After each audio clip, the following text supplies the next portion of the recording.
Now, Destiny 2 was one of the most widely anticipated game releases of the year and sequel to one of the most expensive games ever made. And from next week, it will be available on the PC for the first time ever. As the studio geared up for its release, Radio 1 Newsbeat's Stefan Powell was given exclusive behind-the-scenes access to the team which made the game, Bungie Studios in Seattle. You don't have to be a rocket scientist to figure out what they make in this studio here. Now, Bungie very rarely let people in with a camera, so let's get inside the doors before they change their minds. Hey, fellas, welcome to Bungie. Oh, thank you very much. Thank you. When we say it's rare for cameras to be in here, we really mean it. We're the first people to ever record in parts of this studio. Founded in the early 90s by two college friends in Chicago, Bungie has grown into one of the most successful and well-known games developers in the world. Famous for making the iconic and award-winning early Halo titles, the studio now employs over 700 people. The first game that I ever published at Bungie was a multiplayer-only network game in 1992 or something like that, when the internet barely existed except on college campuses. It was a game that you literally had to have a network to play because I wanted to bring people together in some way. Now based in Seattle and responsible for the BAFTA-winning Destiny franchise, the studio is a hive of activity, having just released the full sequel to the original title.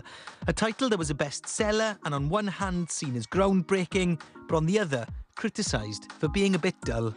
After the first game came out, there was some negative feedback, some criticisms.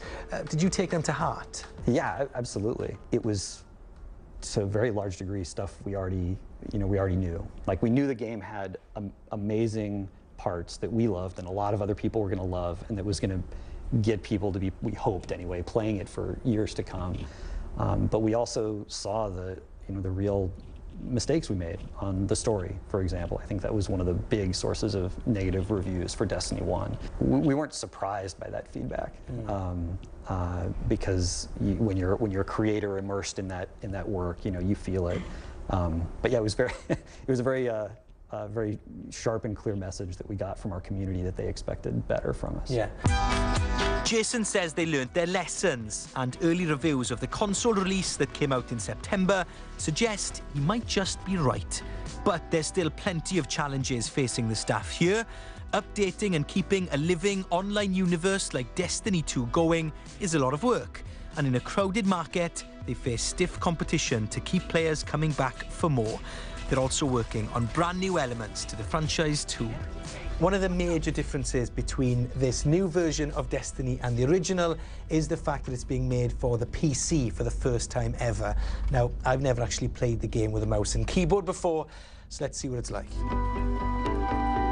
Making the mouse and keyboard really feel like Destiny has been one of the exciting challenges of this project. What we do is that as you're firing certain guns, they'll kick, and if you keep firing them quickly, will rise up, and that recoil is an integral part of making that experience feel heavy and feel good and feel like you're there. But on the keyboard and mouse, it just meant you were basically just chasing the barrel of the gun the whole time. Now, I hope you're noticing, but I'm being very accurate here. You are. And I tell you what, I'm doing far better at this than I do when I'm playing it on console. When someone spends, several $1,000s or several £1,000s on a gaming rig, you want to make sure that you're honoring the investment that the player has put into it. And so a lot of it goes into making sure that we can render at the capability. Like the monitor you're playing on is a 21:9 monitor, which is relatively new in the PC space. But we've gone to the effort to make sure that if you're playing on one of these, it really honors that that investment you've made.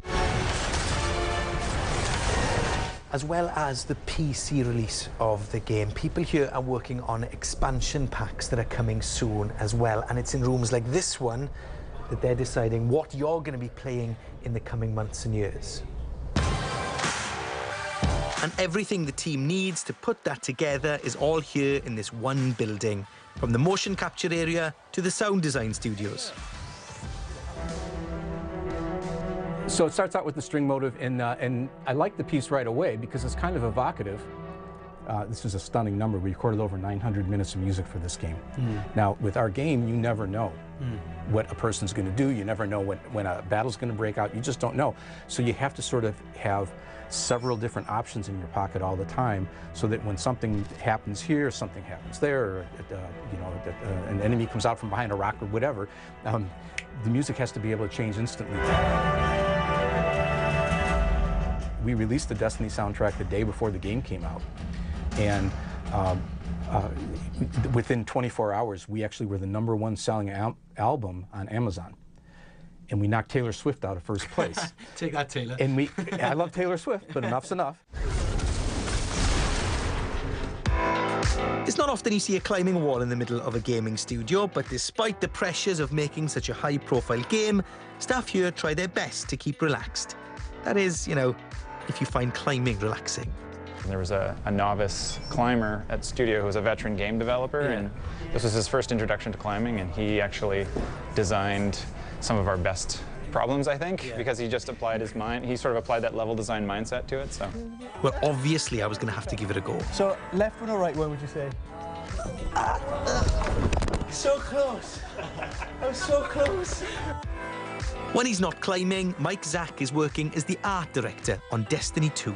In a game world, we represent volume with triangles. So you can see here, all these little triangles are basically sculpted by an artist. There is a version of the game that is, you know, untextured and just has a lighting mode like this that's going to read very, you know, gameplay is going to read very clearly, and the gameplay design is going to perhaps be communicated the strongest, but it won't look realistic. And so, on the flip side of that, there's a version that looks incredibly rendered, but is confusing. Now head to the North Tower. I'm sending Amanda Holiday to pick you up. For our game, a game that's a content game, you know, quantity is a part of quality, especially to our players who are always going to consume the content faster than we can build it. Yeah. You know, like it takes months to make a cool adventure, and players will go through it in, you know, 20 minutes. Yeah. So that's the challenge for now, but what's next for Bungie?